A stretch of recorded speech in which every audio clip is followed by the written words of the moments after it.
Formation and ownership. Tax lessons. Every startup executive should know. When most executives think about launching a startup, the focus is on the product, the team, and raising enough capital to survive the first year. Taxes and accounting often feel like distractions, back-office details that can be handled later. But for companies that hope to scale, the reality is different. The way a startup is formed, capitalized, and owned has profound tax and accounting consequences. These choices affect not just how much tax is paid, but also how investors evaluate the company, how employees are compensated, and how easily the company can expand. Formation and ownership decisions are not about filling out forms. They are about shaping the financial future of the company. Understanding their tax implications is an executive responsibility and a key part of investor readiness. The tax dimension of company formation. The early days of a company are filled with decisions that will ripple forward for years. One of the first is how capital is contributed. Cash is simple. It usually does not create taxable income for the corporation or the shareholder. But when founders contribute services or intellectual property in exchange for stock, the tax consequences can be immediate and painful if handled carelessly. For example, if a founder receives stock in exchange for services, the IRS treats that stock as ordinary income, valued at the fair market price on the date of issuance. In a startup's earliest days, that value may be pennies, but if the stock is subject to vesting, the tax bill can grow over time. The 83B election exists to solve this problem. By filing it within 30 days of receiving restricted stock, the founder elects to pay tax on the low initial value, rather than on future appreciation. Consider a founder who receives restricted stock valued at only a few cents per share. Without filing the 83B election, each vesting milestone over the next 4 years is treated as taxable income as the company grows. By the time outside funding raises the share value to several dollars, the founder may owe substantial personal tax, even though the shares remain illiquid. It's also important to note that the 83B election is primarily relevant for U.S. taxpayers. Foreign founders who never perform services in the United States may not be subject to U.S. tax on stock appreciation, meaning the election provides no benefit in their case. Proper tax advice is essential to determine whether the election is desirable. Intellectual property contributions are another area that requires careful attention. The IRS distinguishes between contributing IP to a corporation versus licensing it, and the tax treatment varies. Timing plays a critical role. If IP is contributed at the time of formation, alongside the other founders or investors who collectively own at least 80% of the company, the transaction can often qualify for non-recognition of gain. In other words, the contribution may be tax-free at that moment. Consider a founder who continues developing valuable intellectual property outside the company after incorporation. Later, the founder decides to contribute that IP to the company in exchange for additional equity. Because the ownership structure has already changed with new investors involved, the contribution is treated as a taxable sale of the IP, creating personal tax exposure for the founder. This outcome could often be avoided if the IP had been contributed at the time of formation. For investors, these early choices are markers of readiness.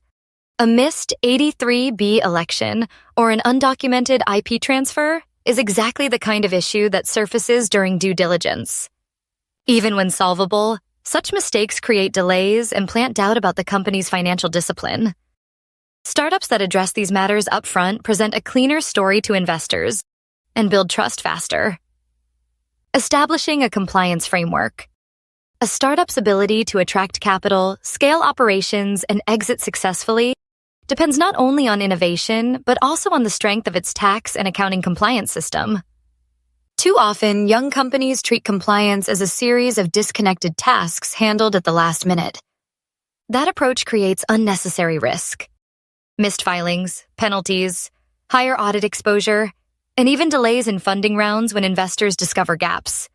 Executives should instead approach compliance as a core operational process, just like product development or sales.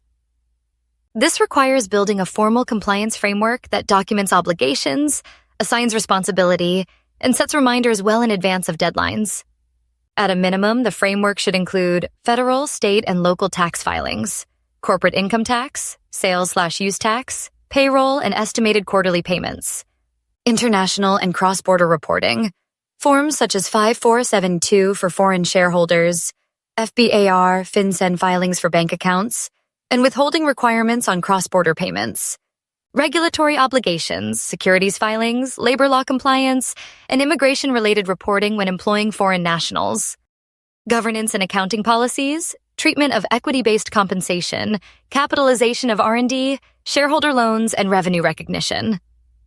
Establishing a comprehensive compliance checklist ensures that nothing slips through the cracks. Deadlines should be tracked with a central calendar, owners assigned to each filing, and periodic reviews conducted with external advisors to validate completeness. Importantly, compliance does not end with filing. It includes ensuring that taxes are actually paid on time and that any regulatory obligations are fully discharged. Executives who build discipline around compliance early on gain two strategic advantages: credibility with investors. Due diligence proceeds smoothly when filings are complete and current. Operational confidence. Leadership can focus on growth knowing the foundation is solid. Compliance is not a back-office burden. It is a leadership responsibility. A well-designed framework executed consistently prevents small oversights from becoming million-dollar problems. Ownership and its tax consequences. Ownership is the heartbeat of a startup, but it comes with tax and accounting complexities. Founders and early employees expect their ownership stakes to translate into wealth someday, and investors want a clean capitalization structure. From a tax perspective, the structure of ownership determines everything from future deductions to withholding obligations. Debt and equity. Each carry different tax consequences. When a company raises money by borrowing, the repayment of principal does not affect taxable income, but interest payments can generally be deducted, reducing the company's overall tax exposure. By contrast, when a company raises money by issuing stock, there are no interest deductions. Any future distributions to shareholders are usually made from after-tax profits. The IRS also watches closely to ensure that shareholder loans are genuine and not disguised equity, since misclassification can eliminate the tax benefit of interest deductions. Convertible notes and safes, simple agreements for future equity, complicate matters further. These popular instruments can shift between debt and equity depending on circumstances. From a tax perspective, their treatment can affect whether interest expense is deductible and when ownership dilution is recognized. Imagine a startup that issues convertible notes with interest accrual, but never records the interest expense for tax purposes. When the notes convert into equity during a financing round, the company has understated both its tax deductions and its liabilities. During diligence, investors flag the inconsistent tax treatment, and the company must amend prior returns before the deal can proceed. From an investor readiness perspective, the way ownership is recorded and tracked is crucial. Inaccurate capitalization tables, undocumented loans, or unclear treatment of convertible instruments are among the most common issues identified during diligence. These problems can delay a transaction or reduce valuations if investors perceive heightened exposure. Executives who maintain accurate ownership records present a stronger case for investment. Compensation through equity, a double-edged sword. Equity compensation is one of the most powerful tools for startups, allowing them to compete for talent when cash is scarce. But every type of equity award comes with tax consequences that executives need to understand. Restricted stock, when paired with the 83B election, can be highly efficient. Without the election, employees face tax bills as shares vest and increase in value. Incentive stock options, ISOs, offer favorable long-term capital gains treatment, but only for employees and only if certain holding requirements are met. Non-qualified stock options, NSOs, are more flexible but are taxed as ordinary income when exercised. Restricted stock units, RSUs, defer taxation until shares are delivered, but create payroll tax obligations at that point. From an accounting perspective, equity compensation also creates non-cash expenses on the company's books. These expenses reduce reported profits and must be disclosed to investors. Take a company that grants a large pool of stock options to early employees, but does not properly expense them on its financial statements.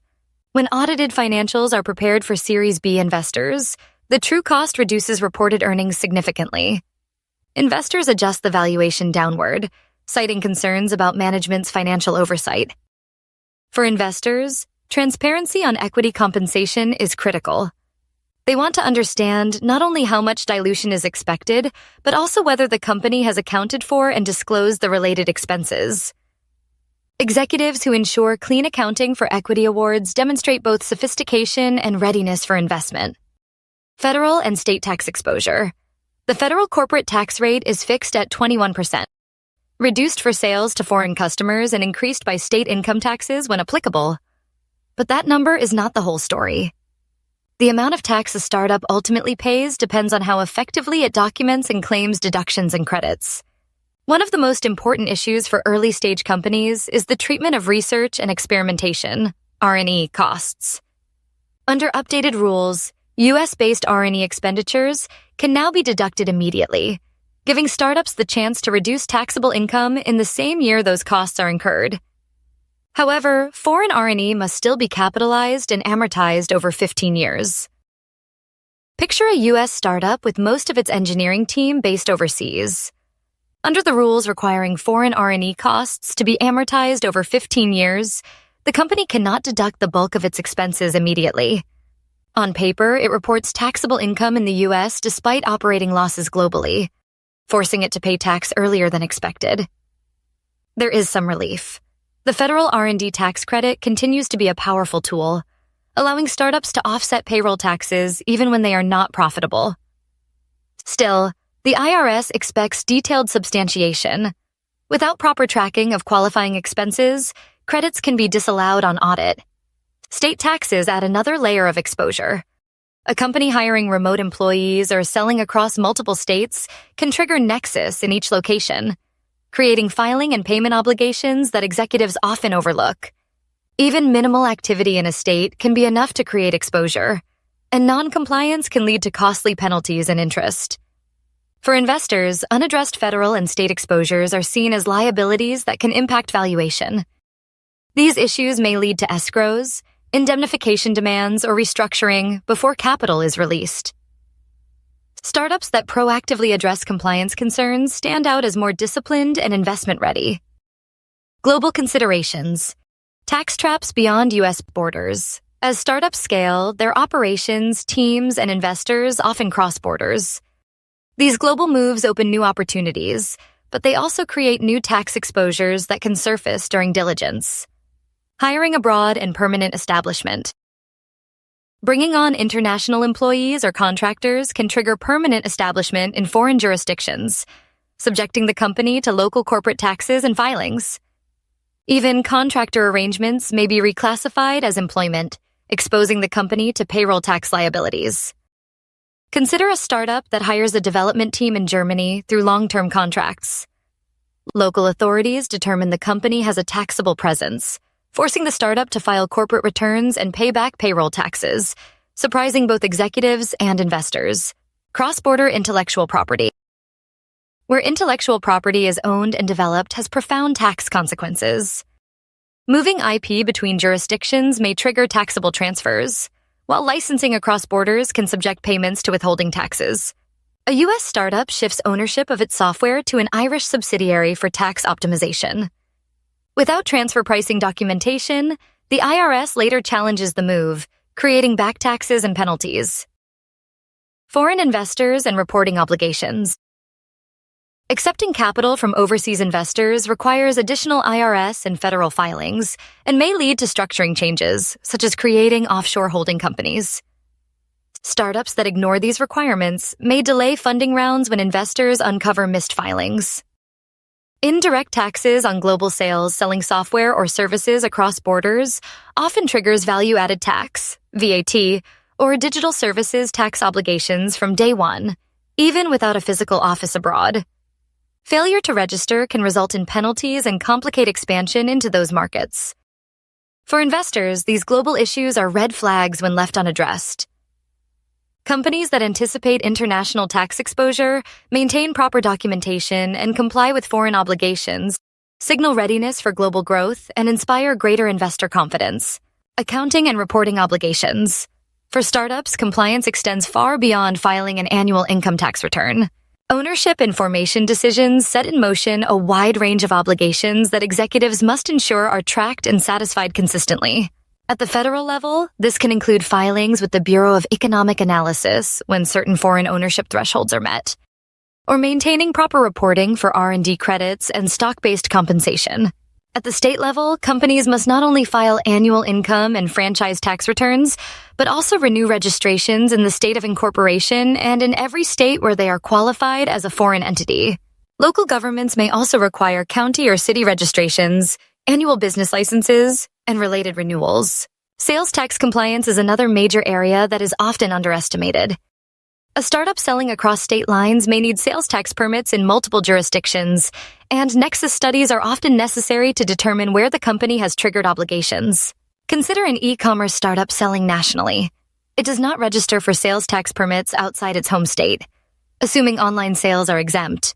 During diligence, investors' advisors uncover unpaid sales tax obligations in several states, and the round is delayed until the company negotiates settlements and penalties. From an accounting perspective, the technical requirements remain as important as ever. The capitalization of intangible assets, when applicable, recognition of equity-based compensation, and treatment of shareholder loans all influence reported earnings. But layered on top of these technical rules is the ongoing need to demonstrate complete compliance at every level of government. For investors and acquirers, this is a litmus test. Companies that cannot produce clear, compliant financials raise doubts about management discipline. By contrast, startups that stay ahead of their reporting obligations send a strong message. This is a company ready for growth capital, due diligence, and eventual exit. Exit scenarios, the long shadow of early decisions. Every startup is built with an exit in mind, whether through acquisition, IPO, or secondary sales. The way a company was formed, capitalized, and managed from day one can either streamline this process or create costly obstacles. Tax consequences of equity compensation. Equity awards granted years earlier may have unexpected tax outcomes at exit. Poorly documented 83B elections or misclassified options can lead to surprise tax bills for employees at the moment they expect to realize gains. Imagine an employee holding incentive stock options who fails to meet holding requirements. At acquisition, their gain is taxed as ordinary income rather than long-term capital gains, reducing net proceeds and creating dissatisfaction across the team. Intellectual property ownership. Acquirers scrutinize IP ownership closely. If founders delayed contributing IP, or if development agreements with contractors were incomplete, the acquirer may demand costly remediation or even reduce the purchase price to offset risk. Global compliance at the finish line sales tax exposures, foreign permanent establishment risks, or unaddressed VAT obligations often surface during diligence. Buyers may insist on escrows or indemnities, delaying the transaction or lowering valuations. Investor returns and withholding. Foreign investors and complex holding structures can also complicate exit payouts. Without proper planning, companies may face additional withholding or reporting obligations at closing. For executives, exit scenarios reveal the true impact of early decisions. Companies that maintain clean equity records, documented IP, and compliant global structures present themselves as transaction-ready. Those who do not often see delayed exits, reduced valuations, or unfavorable terms. Conclusion. For startup executives, formation and ownership are not matters to be left to the accountants in the back office. They are strategic decisions with tax and accounting consequences that shape the company's financial future. The exposures of neglect are substantial. Unexpected tax liabilities, disallowed deductions, misstated financials, and lost investor trust. But the opportunities are just as real. Well-documented R&D credits, tax-efficient equity compensation, and clean investor-ready financials. Ultimately, formation and ownership are about more than compliance. They are about creating a foundation that allows the company to grow, attract capital, and reward those who take the risk to build something new. For executives, getting this right is not only about protecting the company from mistakes, it is about demonstrating investor readiness. Clean tax and accounting practices build confidence, shorten diligence cycles, and strengthen valuations. In today's competitive capital markets, that readiness can be the difference between securing growth capital and watching opportunities slip away. And as startups scale globally, anticipating international tax and compliance challenges is just as important as mastering U.S. rules, because investors will measure readiness across every jurisdiction where the company operates. Thanks for watching. We've also prepared a practical checklist you can download below to help apply these lessons.